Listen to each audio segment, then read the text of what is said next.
Bueno, buenas noches, bienvenidos a Jueces, segundo programa, hoy sábado 30 de septiembre. Hoy vamos a tocar distintos temas que hacen a la realidad y a la actualidad nacional. Vamos a hablar con un especialista en el tema de las cuotas alimentarias a las madres. Vamos a tocar el tema de la marcha que se hizo hoy por el tema del aborto legal, seguro y gratuito. Vamos a charlar específicamente con Estela Díaz, ministra de Género de la provincia de Buenos Aires. Y por último lo tenemos a un especialista, un camarista penal de La Plata, que vamos a dialogar sobre el tema de la cantidad importante de cargos que no están cubiertos en la provincia de Buenos Aires, alrededor de 800 cargos, por qué pasa eso y cuál es el perjuicio que esto genera en todos los bonaerenses. Los vamos a presentar, vamos a abrir la mesa. Hoy está presente, ausente con aviso el primer programa, el doctor Eduardo Freiler, nuestro querido amigo Quique Russo, basquetbolista de primer nivel. Y hoy festejamos su cumpleaños, sí, así que Quique, muy feliz cumpleaños, muy feliz cumpleaños. Muchas gracias. Faltó la pelota de básquet. Dice que faltó la pelota de básquet, la producción estuvo mal. Ha fracasado ahí, lamentablemente, sí. Todo bien, pero la pelota de básquet no apareció. Sí, es cierto. Una pelota de básquet. Ni una. Bueno, dice que no. Tiene razón, Quique. La traigo yo la próxima para demostrar aquí. Queríamos y no pide un aro porque... Aro no, pero queríamos una demostración de la habilidad de Quique en el deporte del básquetbol. No quisiera batirme a duelo en tiros al aro con Quique. No. ¿Por qué? No, el doctor es un jugador de triple. Sí, ¿Es tirador de triple? Como quiera. Acá me pregunta la producción como qué jugador. Yo soy un base experimentado. Si te tuviéramos que comparar con algún jugador de básquet, ¿con quién te compararías? ¿Con Manu Ginóbili? ¿Con quién? Es una mezcla entre Jordan y Michael Jordan y Magic Johnson. Sí. Muy bien, ahí contestado Quique. Sí. Bueno, vamos a presentar a nuestro primer invitado para hablar el tema de familia específicamente, no solamente obviamente el tema de la cuota alimentaria, sino algunos otros temas más que son interesantes y que a la gente le puede interesar. Muy bien.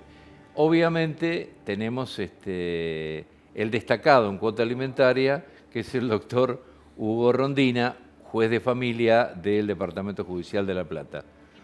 Muchas gracias por la invitación. Buenas noches. Buenas noches, doctor. Acá la pregunta que se impone hablando de cuota alimentaria.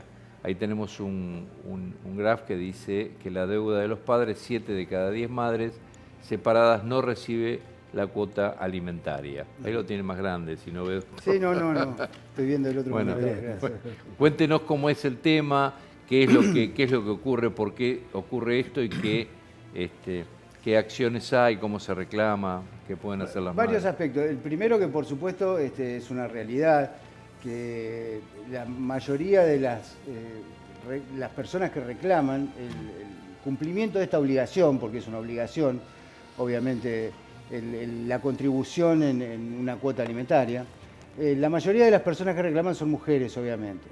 Y es parte de una realidad a la que no podemos escapar, que no hace falta una encuesta, decir 7 de cada 10, lo vemos todos los días en los juzgados los que trabajamos en esto, que por supuesto proviene de una cuestión histórica, social, arraigada, que se está transformando con el tiempo, por supuesto, desde la mirada y desde la nueva la nueva conformación social y nueva conformación de las familias, que ya no es la familia tradicional, pero hay cuestiones arraigadas que cuesta remover, y parte de la cuestión de que el cuidado exclusivo de los hijos recae en general en las mujeres, y esto más allá de que no sea lo deseable, por una cuestión relativa a la igualdad de las personas, obviamente, y de las mujeres sobre todo respecto en los roles familiares, es así, lo vemos todo el tiempo, y por supuesto agravado en tiempos como este, donde la cuestión económica también incide en el cumplimiento. Claro. En tiempos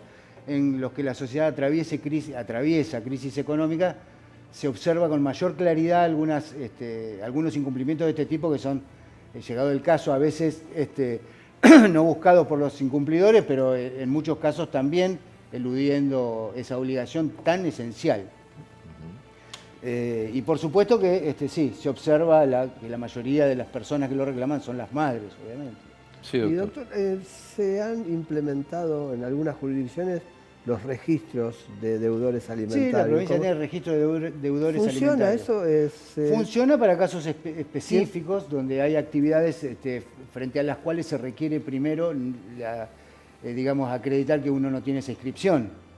Pero para hacer un trámite se pedía, por ejemplo, para sacar registro de conducir, sí, como un libre deuda. Claro, lo que sucede es que hay mucha después actividad no registrada que no requiere de acreditación de por allí circunstancias como esas. Por supuesto que hay flagelos incluso sociales que golpean a todas las capas de nuestra sociedad, pero donde mayor pobreza hay, donde mayor informalidad hay, donde los registros por allí no tienen incidencia, es donde más dificultoso se hace. Hay fallos muy novedosos que tienden al cumplimiento. El no ingreso a un club, sí, a la cancha del club favorito. Bueno, ¿no? ¿Eso ha prosperado? Sí, hay muchos casos que ha pasado y que ha dado resultado. Sobre todo el que ha dado resultado, por lo menos en la experiencia personal, es la no salida del país frente a alguien que debe necesariamente hacerlo por algo, por alguna razón. Esa es una buena... Pero claro, hablamos de una franja que pueda viajar al exterior. Claro. Lo más preocupante por allí del tema, lo más acuciante es en aquellos casos donde no hay cumplimiento de la cuota ni por el padre o la madre llegado del caso, pero el padre, pongámosle en la mayoría de los casos, o los ascendientes. Claro. Y donde no hay una posibilidad concreta de lograr el cumplimiento, sin bienes, sin ingresos.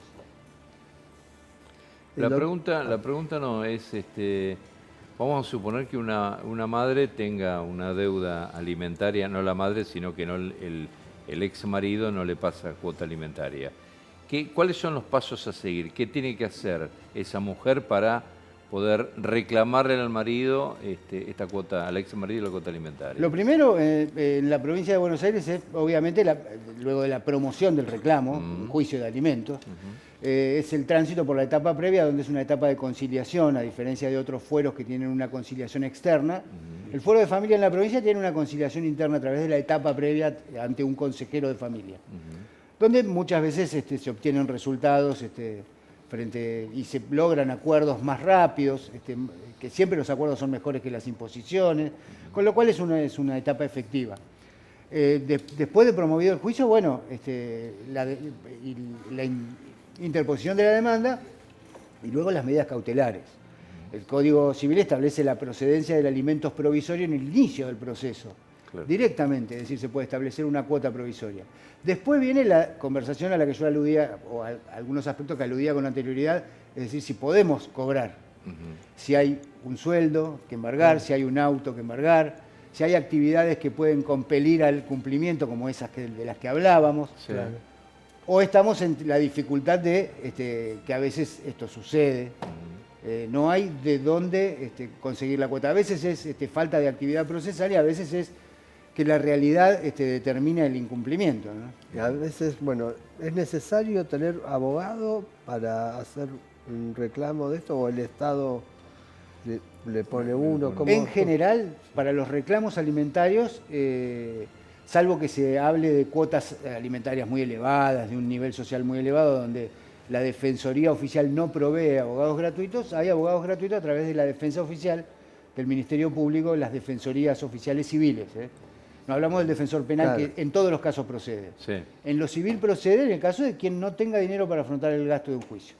Y en el alimentos, quien lo demanda y quien está frente a la mujer que se acerca con 3 hijos en la urgencia, en la desesperación, en general, obviamente que tiene la atención a través de la Defensoría. Pregunto, estamos hablando de la falta del pago de alimentos a la mujer. ¿Un hombre puede reclamar alimentos a su esposa? Sí. ¿Y en qué caso, doctor? Todos pueden, quienes tienen a cargo la responsabilidad de la crianza de un hijo Ajá. o de un familiar. Ajá. Una abuela podría reclamarle a los padres si tiene la guarda. Claro. Una tía guardadora podría reclamarle al padre también si ejerce el cuidado asignado judicialmente. Claro. Es decir, siempre. La obligación alimentaria es de los padres, Sí. padre o madre, los ascendientes y un grado de parentesco que el código establece. En principio, los que se repiten en esta obligación son padres, abuelos, guardadores. Claro, en el caso que el padre no tenga medios económicos, se le puede reclamar a los abuelos. Claro, a el los Código padres del Civil, padre. la última reforma, contempló una situación que se verificaba en la jurisprudencia, pero que la clarificó, que es, antes se decía el obligado subsidiario como el abuelo, tiene que, se puede obligar luego de un proceso y una sentencia y un incumplimiento. Ahora, acreditando la verosimilitud, mejor dicho, acreditando someramente el incumplimiento, se puede pedir al abuelo una cuota alimentaria si se fija una provisoria, el padre no la cumple, ya está, con eso alcanza. Bien, y es rápido el sumario. Sí, esto, claro. sí, la cuota se fija rápidamente. Muy bien.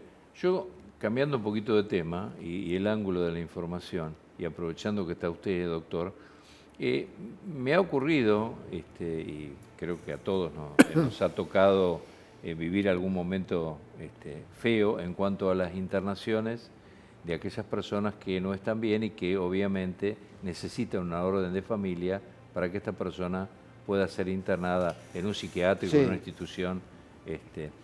Me ha ocurrido que me llama y me dice, mirá, está mal, está afuera, no lo podemos contener, no sabemos qué hacer.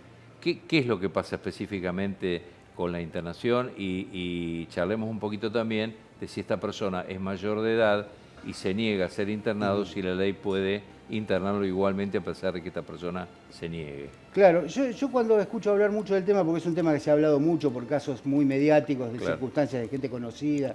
Sí, el caso de Chano, el caso de adicciones u otros casos que son muy conocidos y se habla mucho y que por supuesto que el debate siempre es interesante y poner el tema en agenda y explicar. Pero a veces por allí se desconocen los... Sí, porque ahí se habla como que hay una zona gris, que hay una falla en la ley. No está... se habla de que la ley de salud mental pareciera que impone preguntarle a la persona que está transitando esa enfermedad, esa situación, si quiere ser internado. Claro. Lo cual es una situación ridícula, no es así. Bien. La ley permite la internación involuntaria y así la califica, voluntaria o involuntaria. Claro. Con lo cual pasa lo siguiente, si hay una persona y un familiar viene a decir está en un brote, se necesita una intervención, la justicia ordena el traslado y la evaluación por un equipo interdisciplinario que evalúa la necesidad de la internación. Otra cosa que se dice erróneamente es el juez lo internó. El juez no interna a nadie porque es abogado el juez. Claro. No sabemos de eso. Tenemos que... eso cambió la ley de salud mental, claro, lo puso en cabeza del equipo tratante. Lo que sí podemos hacer los jueces, y todos los días hacemos, es ordenar compulsivamente el traslado para que un equipo lo evalúe. Entonces, después empiezan otra serie de cuestiones que siempre sería gráfico y útil para la gente saberlo. Una vez yo asistí a una charla que daba una asociación de familiares de una enfermedad específica, que se nuclearon frente a la soledad en el tratamiento y en la intervención de sus familiares y los brotes y las urgencias. Y era de mucha utilidad en La Plata. Y graficaban la situación de la familia como les tapaban los ojos con una venda y te hacían caminar por un salón a los que íbamos de asistentes, por un salón y no te tropieces con nada. Te chocabas todas las sillas, por supuesto, no te caía porque te avisaban. Pero esa era la situación de alguien que necesita internar a alguien y tiene que recurrir al mecanismo judicial. Y que debiera tener más herramientas y se podría... Doctor Rondina, la tenemos en el Zoom a la ministra de Género de la provincia de Buenos Aires, la doctora Estela Díaz, así que vamos a ir con el Zoom. Buenas noches, doctora, ¿cómo le va? Víctor Violini la saluda, ¿cómo está usted? El doctor Freiler. Hola, ¿qué tal? El doctor Freiler, el doctor Quique Russo. Buenas noches. Y el doctor Rondina, juez de familia de La Plata. ¿Cómo está, doctora? Bien, muy bien, buenas noches. Bueno, buenas noches. Quique. Sí, se acaba de realizar hoy una marcha, ¿no? Por el reclamo de, el presunto no el reclamo, sino que se podrían quitar algunos derechos en caso Sí, de el caso del aborto del aborto, bueno, que voluntario. podría haber un plebiscito, ¿no? ¿Qué opinión tiene de todo esto, doctora? Bueno, la verdad que, bueno, aclaro que no soy doctora, ¿eh? Así no me Bueno, dicen que perdón. tengo títulos. Que tengo Licenciada. títulos, Licenciada. Ministra, ahí estamos. pero bueno, la verdad hoy el 28 de septiembre es un día de América Latina y el Caribe por el derecho al aborto legal, seguro y gratuito. Ha tenido mucho que ver con muchos años de lucha en la Argentina para conseguir la ley de interrupción del embarazo que se sancionó en el 2020. Y bueno, en la provincia de Buenos Aires hay un cumplimiento pleno de esta legislación y hoy era otra vez volver a las calles a plantear todo lo que se ha conquistado y defender lo que se ha conquistado. La verdad que con mucha incoherencia, particularmente quienes hablan tanto de la libertad de todo, hasta de vender órganos, cosas que no hemos escuchado, la verdad, contaminar río, vender órganos, pero quieren recortar los derechos que las mujeres conquistaron durante tanto tiempo y que además protege su vida, protege su salud, se está implementando. Bueno, una incoherencia, la verdad que tremenda, y más aún cuando también plantean un plebiscito, porque bueno, ahí estoy con muchos abogados que podrán decir muy claramente también que por nuestra Constitución los temas penales no pueden ser plebiscitados. Así que ni hablar además, no necesitamos ningún plebiscito, digamos, el plebiscito fue la enorme movilización que hubo, la ley que se conquistó, y en la provincia de Buenos Aires tenemos 600 centros de salud que garantizan consejerías, y decirles que en el año 2022 no ha habido ni una muerte por un aborto intencional, de una interrupción del embarazo inducida. Así que la verdad que hoy era una celebración en las calles y una defensa de decir, bueno, hay que seguir con la ley que se logró y la política pública que garantice el acceso. Bien, no, yo, Estela, si me permitís, solo quería agregar que yo creo que la sociedad ya se ha pronunciado en general.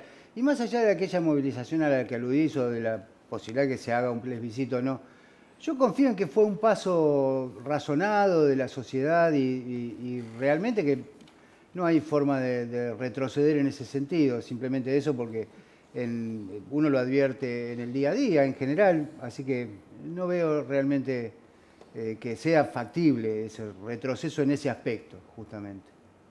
Doctor. A mí me parece que hay que estar alerta, y el movimiento de mujeres está alerta, pero mira, fue tan fuerte lo logrado, y es cierto que hay sectores que no están de acuerdo, pero la verdad que la ley no obliga a nadie. Entonces, quien piensa que es inaceptable la práctica no la hace, digamos, y si tiene un embarazo no planificado lo continúa, ese es su derecho. Mira, junto con esa ley se sancionó la ley de los 1000 días, y que es que quien decidió buscar los mejores mecanismos de atención, de acompañamiento cuando va a tener un hijo.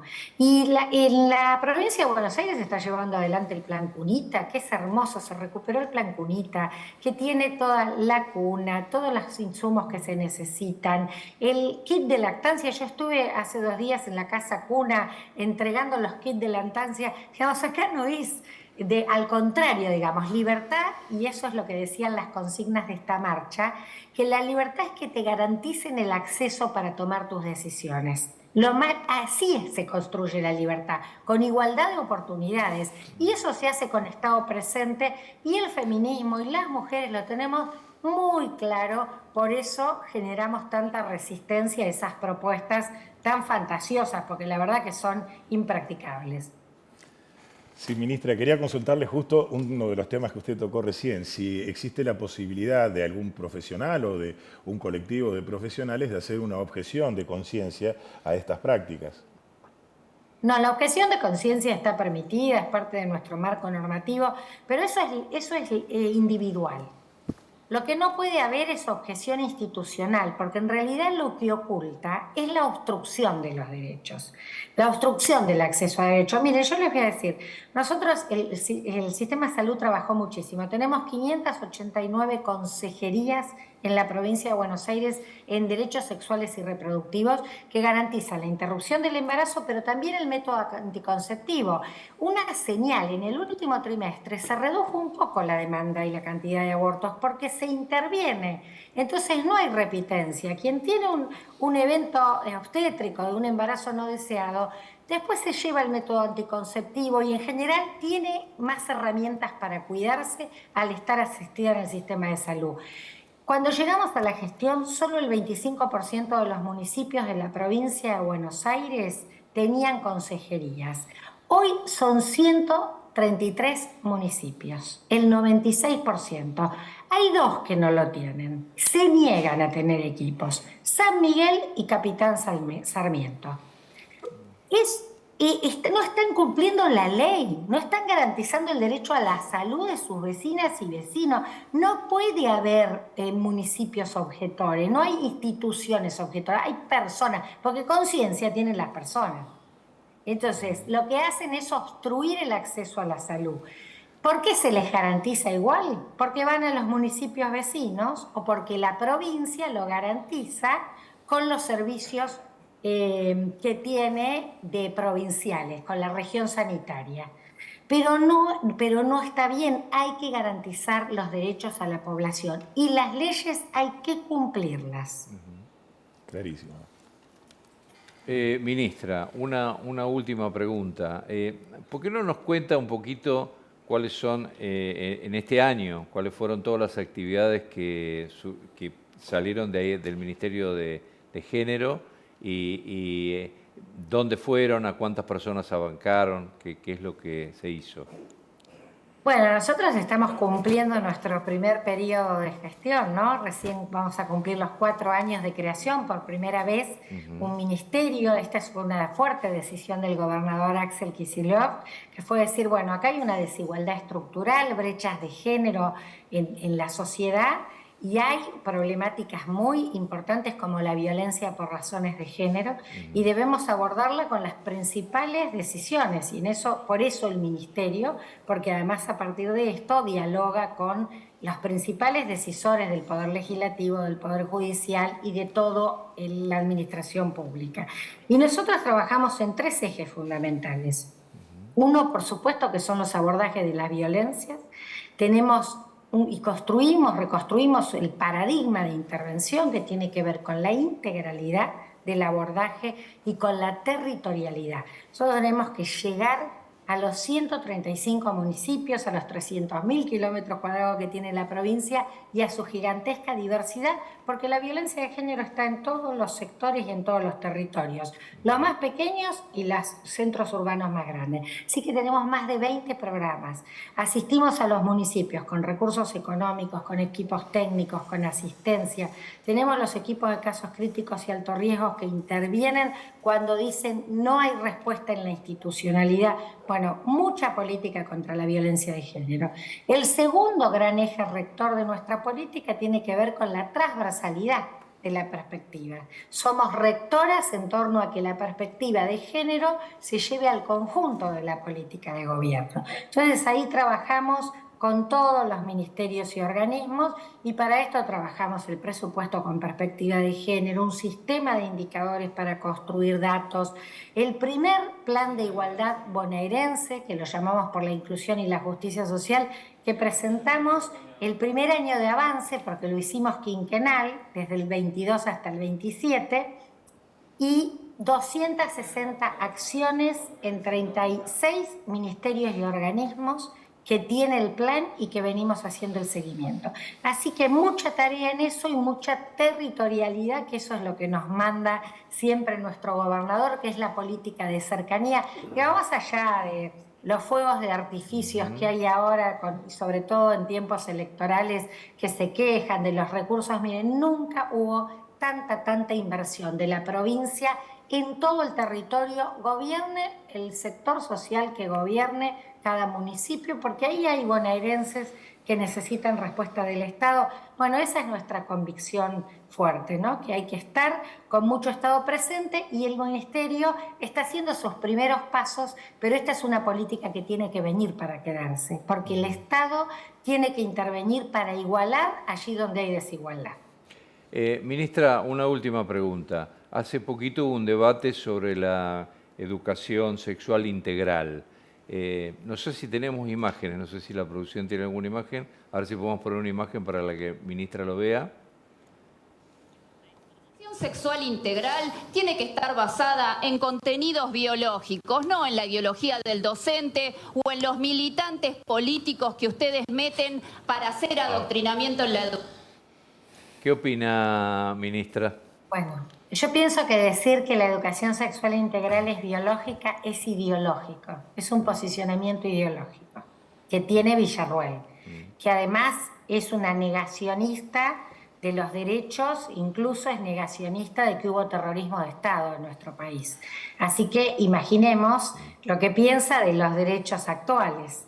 Y la verdad que la educación sexual integral es algo profundamente, es un derecho de los pibes y las pibas, otra vez, es una ley en la Argentina que hay que cumplir, y es un derecho de los pibes y las pibas que les, al revés, ¿no? Que les enseña, así como les enseñamos matemática, historia, les enseñamos sobre el cuerpo, sobre la emocionalidad, sobre el respeto a sí mismo y a los otros, la no discriminación y la prevención del abuso y la violencia.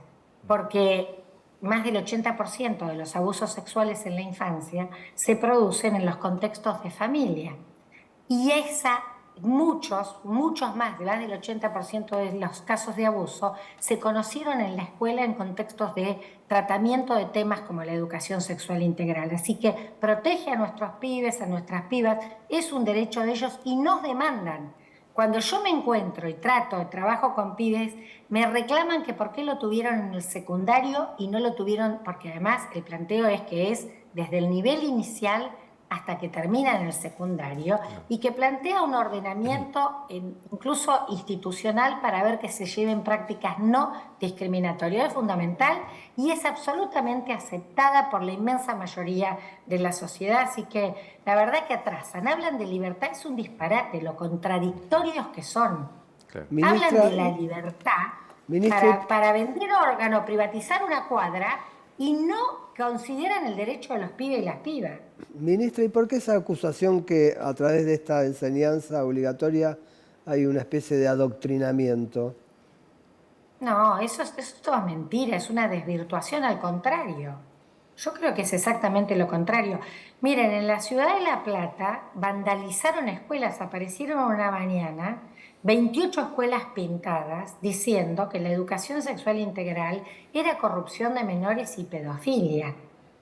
Es tremendo, porque es exactamente lo contrario. La educación sexual integral es una herramienta de información. Todas las personas, cuanto más informadas estamos, más herramientas tenemos para cuidarnos, para saber distinguir nuestras emocionalidades. Miren, los chicos los que más nos piden en educación sexual, nosotros hacemos un programa con chicos en la comunidad y con chicas que no están en el sistema educativo. Los que más nos piden es trabajar los temas de su emocionalidad, de la salud mental, de los vínculos interpersonales, cómo manejan la pornografía. Los pibes con la tecnología y los celulares tienen acceso a la pornografía en edades muy tempranas. Ellos quieren que los docentes les hablen, les enseñen, porque no tienen herramientas para procesar eso. Están haciendo exactamente lo contrario. Una ideología que es profundamente conservadora, atrasa. No son nada nuevo, atrasan años. No, indudablemente, perdón que interrumpa, cualquier cosa que tenga que ver con la información, con la educación, con ampliar el conocimiento, no puede nunca ser malo, de ninguna manera. Y es cierto que partimos de una realidad social donde la violencia y el abuso encuentra su lugar de mayor repetición en el ámbito familiar. Esto no implica que la familia es un ámbito de eso, pero sí que esas situaciones que salen del contexto familiar habitual y sano se producen en ese seno. Y que la información y la educación sexual en ningún momento, el conocimiento puede ser malo para las personas. Tengan la edad que tengan. Por supuesto que los docentes deben estar preparados, que la información debe ser adecuada, pero eso no quita, negar la posibilidad del conocimiento es cerrarse a las realidades que tenemos enfrente nuestro. Por allí la ministra hablaba de la violencia, y esto condiciona no solo este contexto, sino también el otro del que hablábamos hoy de los alimentos, la posibilidad de la protección, la imposibilidad de salir de situaciones de violencia sin medidas adecuadas. Es todo un combo frente al cual nunca el conocimiento puede ser malo, obviamente. No, exactamente. Y además, sobre todo, lo que nos tenemos que hacer cargo de que en esta sociedad hay muchos mensajes de mucha sexualización de las pibes muy en la infancia. Justamente los contenidos de la educación sexual integral es lo contrario, es demostrar que la sexogenitalidad nada, es para una edad más, para los pibes, son temas que se trabajan con los pibes ya adolescentes en el secundario, pero que hay todo un tema de las emocionalidades, de la identidad, de la construcción de identidad, del cuidado del propio cuerpo, de lo que a un pibe o una piba le incomode, que tiene derecho a decir que no. Todas estas cosas se enseñan y al revés, por eso digo, la recepción de los chicos y de las chicas es fantástica, y las reflexiones que ellos producen y cómo les ayudamos a cuidarse y a que tengan vínculos no violentos, a reflexionar sobre por qué si algo es distinto o no opina como yo opino, me tengo que enojar.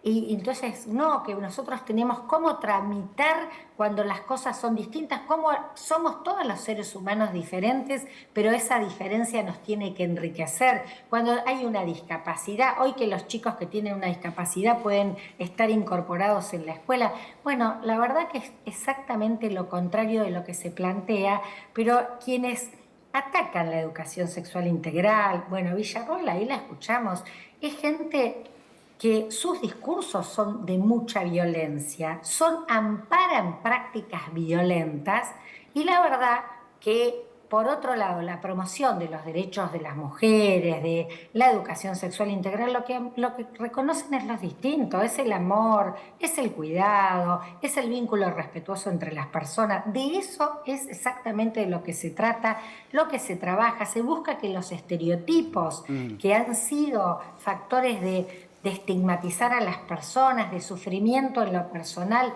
podamos correrlos para revisarlos y que se construyan proyectos de felicidad, de empatía, de cariño hacia el otro, de apego hacia el otro. Bueno, exactamente lo contrario. Perdón. Y ya digo, y lo valoran los pibes y las pibas eso. Perdón, proyectos en los cuales la libertad de decidir, justamente hablando de libertad, sea un elemento que juegue en la posibilidad de querer o no tener relaciones sexuales consentidas,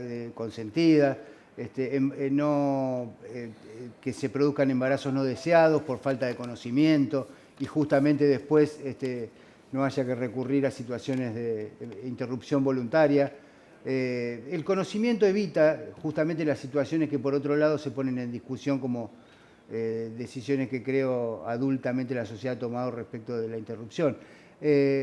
Pero básicamente enseñar a los chicos en el momento en el que están creciendo, aprendiendo, y salir de vínculos tóxicos, violentos, no caer en esas situaciones, no repetir círculos de violencia, poder saber que la decisión es personal y que la imposición no tiene que tener lugar en ese tipo en las relaciones humanas en general, pero menos aún en las de pareja, obviamente. No, mirá, además, una cuestión que se ha logrado mucho con el programa de salud sexual y reproductiva que cumplió 20 años, que empezó en el 2003, es reducir enormemente el embarazo adolescente. Yo no tengo ahora la cifra exacta, se acaba de dar un informe a partir de por este día de 28 de septiembre y se ha reducido muchísimo. O sea que al revés, es una política de cuidado y de que haya y que una piba pueda desarrollar, un pibe, un proyecto de vida con las etapas de desarrollo, poder estudiar, poder bailar, disfrutar la vida, bueno, todas las cosas que se tienen en la juventud, con el cuidado, con el autocuidado y con el cuidado de la otra persona. Esa es una práctica de amor y con el Estado presente, porque a veces las familias no tienen los recursos, porque la mamá no tuvo la oportunidad, porque el papá tampoco, y porque también desde acá se enseña y se acompaña a la familia. En educación sexual integral hay materiales para la familia, para que ellos también puedan ver cómo esas preguntas que no sabes a veces cómo responder con los chicos, cómo lo hablar. Hoy es mucho menos tabú los temas de la sexualidad. Por esto esta gente es muy dinosauria y es muy contradictoria, y muy dinosauria. Nos está queriendo llevar a cuestiones que ya se resolvieron. 2006 es la ley de educación sexual integral en la Argentina. Un constitucionalista, perdón que agregue, un constitucionalista que escribe muy lindo de que hablaba de que nuestra Constitución debe garantizar, y de eso se trata un poco la sociedad, cómo debiera ser nuestra sociedad. La Constitución garantiza una constelación plural de opciones de vida. Muy linda la expresión. Y eso el Estado debe garantizarlo. No en concepciones cerradas que propongan un solo modelo familiar, un solo modelo de educación, sino que la variedad, la libertad en eso y la libertad y autonomía en la decisión, fortalecer esos aspectos, es garantizar eso que la Constitución como paraguas nos da, que es la constelación plural de opciones de vida. Si me permite... Sí, esta es la práctica, ¿no?, de las familias, esa es la que nos encontramos en la realidad, porque no hay familias de librito. Son las familias reales, diversas, ensambladas, de parejas del mismo sexo. El tema es que tenemos que apostar a dar oportunidades para que se cuiden, ¿no? Y para que además, sobre todo en nuestras infancias, se las cuide, ¿no? Con amor, con respeto, sabiendo que están en un proceso de desarrollo, pero que son personas en desarrollo y que van definiendo su identidad, sus elecciones, sus opciones. Y bueno, y para eso el sistema educativo tiene un papel importante, la comunidad.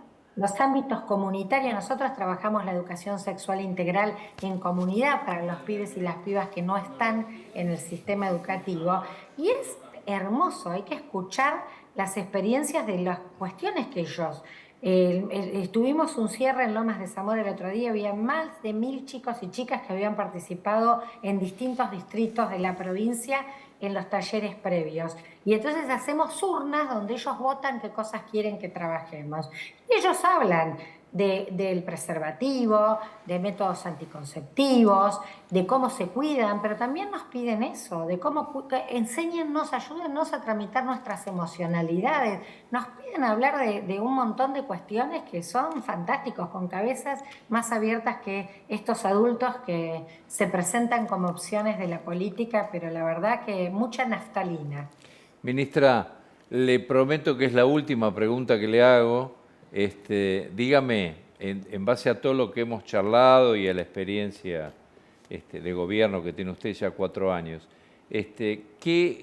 ¿cómo ve el panorama electoral? ¿Qué es lo que piensa de lo que puede pasar, lo que puede ocurrir en estas elecciones? Bueno, en la provincia de Buenos Aires, ya las PASO, cuando se eligieron los candidatos, dieron una señal que apoyó mayoritariamente a nuestro gobernador Axel Kicillof. Así que nosotros tenemos la expectativa de que efectivamente el 22 de octubre esta voluntad que se manifestó en las PASO sea ratificada e incluso que esa diferencia pueda ampliarse. La verdad que Axel es un militante, un trabajador incansable de 7x24 que además vino con un enorme compromiso a plantear una transformación de la provincia, y creo que las y los bonaerenses así lo están reconociendo. Y yo espero que más allá de las dificultades ciertas que las reconocemos, de promesas que hizo el Frente de Todos que no pudo cumplir por muy diversas razones y problemas, sobre todo con los salarios, ¿no? Y con la inflación que estamos viviendo, que hay señales fuertes de nuestro candidato a presidente Sergio Massa, de que acá hay un problema que nos lo trajo el Fondo Monetario y es la deuda, que además ese acuerdo con el fondo es inflacionario y que nos quieren exigir recorte y ajuste para nuestra población mayoritaria. Y bueno, Massa tomó decisiones muy claras de apoyo a todos los sectores, con la suma fija, con los recortes en el IVA, con el nuevo IFE que se hizo, pero además también planteando a futuro, ¿no? Eliminar ganancia para los trabajadores, algo que era una fuerte deuda con los trabajadores, pero además ampliar la inversión en educación, ¿no? Frente a una derecha que habla de voucher, de privatizar la educación, de mano dura, de terminar de violencia, digamos, acá me parece que hay una apuesta que, por más dificultades que estamos viviendo, tenemos la tarea, ¿no?, de entusiasmar en el sentido de que va a venir un tiempo de transformación, y entiendo que eso es en lo que estamos trabajando, en lo que estamos militando, nosotros desde la gestión, ¿no? Incansablemente, con mucha política, con mucha presencia, pero ahora también pidiendo el voto, porque Unión por la Patria es la única esperanza realmente, bueno, de dejar atrás este tiempo de dificultades para que venga un tiempo de mayor justicia social, de mayor igualdad. No tengo dudas que además con los recursos que se han recuperado con Vaca Muerta, con el uso inteligente del litio, de todos los recursos, estamos en una oportunidad enorme que tiene que gobernarla un proyecto popular. Ministra, le agradecemos mucho el contacto y espero, obviamente las vamos a volver a llamar para charlar un rato. Ha sido un placer realmente. Le agradecemos mucho. Muchas gracias y la felicito por esta iniciativa comunicacional. Muy amable. Gracias. Buenas noches. Bueno, hemos charlado con la ministra, no teníamos mucho tiempo porque tenemos a nuestro próximo invitado, que es el doctor Ernesto Ferreira, camarista de la Ciudad de La Plata, camarista penal, ¿no, doctor? Sí, buenas noches, gracias por la invitación. Antes que nada, bueno, agradecer justamente la presencia. Vengo más bien en carácter de vicepresidente del Colegio de la Magistratura de la Función Judicial, que el lunes que viene culmino mi mandato como vicepresidente. Culmina su mandato, porque hay elecciones, ¿no? Así es. Es correcto, sí, sí. Muy bien. El tema que queríamos charlar con usted, y justamente porque es el vicepresidente del colegio, es el tema de la falta de designación de magistrados en la provincia de Buenos Aires. Estamos hablando de alrededor de 800 magistrados entre fiscales, jueces, defensores, etcétera, etcétera. Efectivamente, ese es uno, entre otros, pero para concentrarnos en ese, es el tema acuciante en el día a día de la justicia, de todos los fueros, es verdaderamente transversal. Hay situaciones extremas del fuero laboral, del fuero de familia, situaciones de departamentos judiciales del interior en materia penal que no tienen fiscales o defensores en 100, 200, 300 kilómetros a la redonda. La verdad que eso tiene un doble efecto. Los que están sobrecargados de trabajo, eso afecta el servicio de justicia. Claro, porque ustedes tienen que reemplazar, subrogar otros juzgados, otras salas en su caso. Y al mismo tiempo deteriora la calidad de la tarea de todos. Claro. ¿Sí? Verdaderamente el servicio de justicia en ese punto está muy afectado y me parece que lo que corresponde es que funcionen las instituciones y que se llegue a consensos para que el mecanismo de designación finalmente culmine la tarea, porque para que se entienda muy sintéticamente, el proceso de designación de un magistrado, en términos generales, ¿no? Juez, fiscal, defensor, lo que vos mencionabas, tiene varios eslabones. Y la verdad que en la provincia lo que hay es una suerte de cuello de botella, porque el Consejo de la Magistratura hizo un esfuerzo muy grande. Importante, sí. Importante en términos de inversión tecnológica, en términos de reuniones, en términos de toma de exámenes, etcétera. Pero llega un momento en que las ternas se confeccionan, se envían al Poder Ejecutivo, se envían los pliegos y sin embargo ahí hay una trabazón. En el Senado, específicamente. Específicamente en el Senado. Y la verdad es que con independencia de cualquier consideración, hay un momento como este, con el número de vacantes que tenemos, con los problemas que eso genera, en algunas situaciones, yo no quiero exagerar, pero puede haber hasta una denegación de justicia. Porque cuando un órgano está desintegrado por años, ¿sí? Eso deteriora el servicio de ese órgano y los justiciables que le tocan ese órgano en esas condiciones, bueno, se quedan sin justicia en tiempo oportuno. Termino con esto. Hay que en algún punto llegar a un consenso para que la institución cumpla su rol y los jueces sean designados, porque recordemos que en algún punto también la legitimación democrática, aunque indirecta, depende precisamente de los organismos con legitimidad popular. Claro, obviamente. Sí, Quique. ¿Por qué esta traba en el Senado y no se producen las designaciones? Es que tema político. Básicamente lo que falta es un consenso. Porque hay elecciones. Pero es que no, la verdad es que esto viene de años, porque si no, no hubiésemos llegado a este número de vacantes. Claro. El inconveniente es que no es un tema coyuntural, es que esa falta de consensos institucionales viene de varios años atrás. Entonces, insisto, el resto de los eslabones hace su tarea y finalmente se traba, hay un cuello de botella. Hay una falla en el sistema, debería pensarse ya alguna alternativa para la designación, ¿no? Porque no se puede jugar con estas cosas, tendrían que ser haber más celeridad y cubrir esas vacantes, porque no se puede jugar con el servicio de justicia tan importante. Yo ¿no? me para la permito decir esto, población. lo que hay debe funcionar. Yo no creo que se pueda modificar porque en algún punto el magistrado, insisto en términos generales, tiene que tener legitimidad democrática aunque sea indirecta. Uno no puede quitar el eslabón del Poder Ejecutivo, el Senado. Es un acto complejo, esto lo ha dicho la Suprema Corte en muchos fallos. El problema es que de ese acto complejo hay un eslabón que no está funcionando. Y eso genera además otros efectos no queridos, como por ejemplo, magistrados formados en la provincia de Buenos Aires que frente a esa situación de estrés y frente al deterioro comparativo con remuneraciones de otros fueros, terminan migrando al fuero federal o al fuero de la Ciudad Autónoma de Buenos Aires, sobre todo los que están más cerca. Y entonces, un magistrado que fue formado en la provincia de Buenos Aires, después de 10, 15, 20 años, se va. Claro, claro. Pero doctor, perdón, Sí. si el problema pareciera ser que radicase en la paridad hegemónica que existe en la legislatura, en el Senado, Bueno, claro, fundamentalmente. la coyuntura hoy es esa, Claro. hoy. Por eso, quizás no se le podrá encontrar algún sistema como para agilizar, como le dice acá el doctor Russo, ¿no? O Porque ponerles un plazo, algo... Bueno, pero es que en definitiva los plazos, si no hay una voluntad política de llegar a un consenso, quedan en una suerte de limbo. Que no podemos nombrar, me parece, esto es una humorada, pero no podemos nombrar un juez por amparo, como medida cautelar. Claro, claro. Yo quiero interrumpirlo antes de continuar para decirle que no lo despedimos al doctor Rondina porque no había cenado y le ofrecieron un sándwich de producción y salió rápido para comer un sanguchito. Usted ya tampoco estaba cenado, pero comió porque estaba esperando, entonces le dieron algún sanguchito. Efectivamente, correcto. sí, no tengo queja. No tiene queja. No tengo de queja eso. alguna.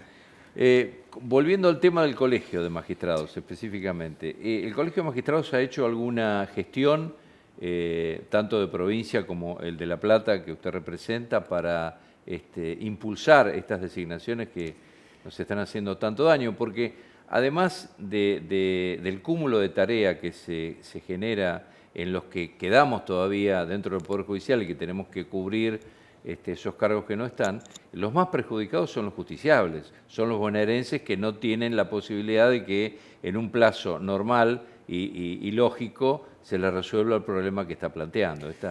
La verdad que tanto el Colegio de La Plata como a nivel de provincia, Sí. yo creo que este es el tema prioritario de cada una de las reuniones. Se cursan notas a todos los organismos con competencia sobre el tema. Y yo insisto, la verdad que el Consejo de la Magistratura de la provincia, después de la pandemia, de su parálisis, etcétera, hizo un esfuerzo, la verdad que Importante. encomiable, porque se modernizaron los legajos, se digitalizaron, se ampliaron el número de reuniones. La verdad que el trabajo, tanto de los consejeros de todos los estamentos, como de los empleados del Consejo, de los académicos que toman exámenes, es muy encomiable, insisto. El problema es que esa tarea luego se empantana en los siguientes eslabones. Y también la provincia de Buenos Aires, y esto es un mérito, pero también un problema, tiene una tradición que es que no designa magistrados contingentes. Quiero decir, no hay secretarios que funjan de magistrados. Esto generó en su momento todo un debate, bueno, no vamos a entrar en eso. Y el cuerpo de magistrados suplentes, paradojalmente, sufre el mismo problema. Claro. No cubre las vacantes que se van produciendo. Entonces, el mecanismo institucional que es la cobertura por vía de ese cuerpo de magistrados suplentes, es tal el atraso en la cobertura de vacantes que no cumple tampoco su rol. Entonces, la verdad que, para contestar tu pregunta, es el tema prioritario de cada reunión. Claro, claro. Sin duda. Y es lo que todos nuestros asociados nos reclaman. Bueno, sí. ¿Qué ocurre con las designaciones? Y eso, dejando de lado situaciones que tienen que ver con fueros que tienen el mismo número de órganos hoy que hace 30 años, Fuero Laboral de La Plata, por ejemplo, cuya litigiosidad, por supuesto, es obvio que ha aumentado en 30 años, siendo capital además de la provincia. Y sin embargo, ni hablar, a ver, quiero ser concreto, no se cubren las vacantes, menos todavía se crean nuevos órganos. Claro. Luego, el problema es mayor todavía. Sí, más litigios. Hay más litigios y menos órganos. Ahora, ¿por qué se ha llevado esto a un tema específicamente político? Uno le echa la culpa al otro, el otro le echa la culpa al otro, no nombran jueces, faltan nombramientos de fiscales, y no se nombra en la provincia. Yo, por lo que yo sé y lo que tengo entendido, corríjame doctor, el gobernador Kicillof mandó 41 pliegos al Senado y de esos 41 pliegos no han aprobado uno solo, ninguno. ¿Es así? Entonces es un tema específicamente de la legislatura, en este caso del Senado, Así es. que no hay acuerdo político. Yo creo que deberían dejar de pelearse políticamente, en el Senado me refiero, y dar un empuje y un avance a este tema. Es que hay un punto en que parezco repetitivo, pero hay un consenso institucional que me parece que se impone frente a esta realidad y frente a esta problemática. Lógico. Quiero decir, uno puede estar un tiempo, bueno, viendo si este, si aquel. Ahora, eso en un número de vacantes razonable. Claro. Cuando el número de vacantes es de esta entidad, esa cuestión debe quedar desplazada. Podríamos ahondar en que también la reforma que en su momento se hizo a la ley del Consejo de la Magistratura trabó un poco el proceso. Quiero decir, yo antes de ser juez de la Cámara fui defensor oficial, Sí. estoy hablando, yo asumí ese cargo en el 2013, y en esa época, con otro esquema en el trámite, es cierto que a nivel de mayorías en el Senado había otra realidad, pero también el trámite en el Consejo era mucho más ágil. Más rápido, Entre sí. el examen, la terna y el pliego había escasos, promedio 6-8 meses. Claro. Con la reforma que se hizo hacia el 2017, lamentablemente, después es cierto, llegó la pandemia, pero lamentablemente ese promedio, y pese a que se lo advirtió, lamentablemente ahí esa advertencia no fue fructífera, fue al punto, el promedio del trámite de los concursos pasó de 8 o 10 meses, proceso completo, a 3 años. Claro. Ah. ¿Y cómo están en los litigios, por ejemplo, en la Cámara Penal? ¿Están al día? ¿Hay exceso? ¿Están La verdad atrasados? es que el nivel de litigiosidad de la Cámara Penal y de todas las cámaras y de todos los órganos ha aumentado de un modo gigantesco. Uno hace un esfuerzo grandísimo también con los colaboradores que tiene, pero también hay un punto en que, hablando de la materia penal, son temas muy delicados, Claro. donde tampoco uno puede sacrificar la equidad y la justicia por pura celeridad. Si no nos transformamos en una serie de robots que solamente pro forma Sí, sacamos cumplen los en plazos chorizo. y listo. Sí. Claro. Se transforman en escribanías de Claro, algunos. eso tampoco es posible. Digo, por ahí esto es una paradoja. El plazo razonable no es solo cuando se demora mucho, sino cuando es demasiado corto. Digo, hay que encontrar un equilibrio. ¿Sí? Uno no puede tener respuestas automáticas porque en el automatismo se pierde la casuística. Yo lo que he sentido muchas veces a comentar en el fuero penal y en la Cámara, que se ha mejorado un poco a partir, lamentablemente no por la pandemia, con el tema del teletrabajo, Sí. que ha aumentado el rendimiento, que se trabaja, se produce mucho más a veces con esta modalidad de trabajo y que se ha mejorado. Sí, yo la verdad que dejando a un lado la tragedia que fue la pandemia, Sí, por eso. y dejando a un lado los problemas tecnológicos, bueno, dejando de lado los inconvenientes que todos conocemos, lo quiero decir porque si no algún asociado me lo va a reclamar, Sí, sí. pero la pandemia aceleró, por ejemplo, el teletrabajo, aceleró dejar de lado viejas costumbres como los días de acuerdo. El acuerdo es permanente, eso llegó desde la Suprema Corte y derramó en todos los órganos. Ya no es que hay un día en Pero eran particular o martes y dos jueves, ¿no? Era en que claro, se ¿no? firma. Hoy en día se firma en cualquier momento, luego el secretario data con su firma en tiempo hábil y las notificaciones, está todo regulado. Quiero decir, eso no genera ningún perjuicio y digamos, da una agilidad y supera esos formalismos, esos ritos sacramentales que no tenían sentido. Y voy a temas concretos en materia penal. Hay muchas diligencias, muchos procesos, muchos actos que por vía del Zoom, por vía de la telemática, Sí. cumplen su objeto sin necesidad de, por ejemplo, traslado de detenidos. Claro. El juicio oral es otra historia, ¿sí? Pero audiencias, por ejemplo, en la Cámara que tomamos de visu, de conocimiento, donde el imputado tiene derecho a que antes que los jueces tomamos una decisión, nos diga lo que le parezca sobre su vida, su situación, etc. Entonces imagínense que cuando la audiencia telemática no existía, eso implicaba un traslado con todos los inconvenientes derivados del traslado. Los que tenemos experiencia de foro penal lo conocemos, para qué ahondar en el calvario que muchas veces significaba Trasladar al el detenido, traslado sí. para que estuviese frente a Si un nosotros 10, detenido 15 minutos. 10 horas arriba de un camión y Y eso es un ejemplo concreto. cuando llega a Comparendo está hecho trizas, claro. Claro. Y, por ejemplo, la digitalización de los expedientes, con, insisto, todos sus problemas, sus pros y contras, pero en la tarea cotidiana a nosotros nos permite un acceso que antes vía papel no teníamos. Hoy en día con el sistema uno, si lo sabe utilizar y si está efectivamente bien digitalizado el expediente, tiene acceso en pantalla a lo que necesite. La decisión, el recurso, las pruebas, Todo, completito. completito. Dos preguntitas voy a hacer. Una le voy a hacer al doctor Freiler, porque estábamos hablando de las designaciones en el Senado. Y hoy en el Senado de la Nación hubo un pliego aprobado, doctor. Cuéntenos cómo es el tema. La Constitución dice desde el año 94 que los jueces van a durar en sus funciones hasta los 75 años.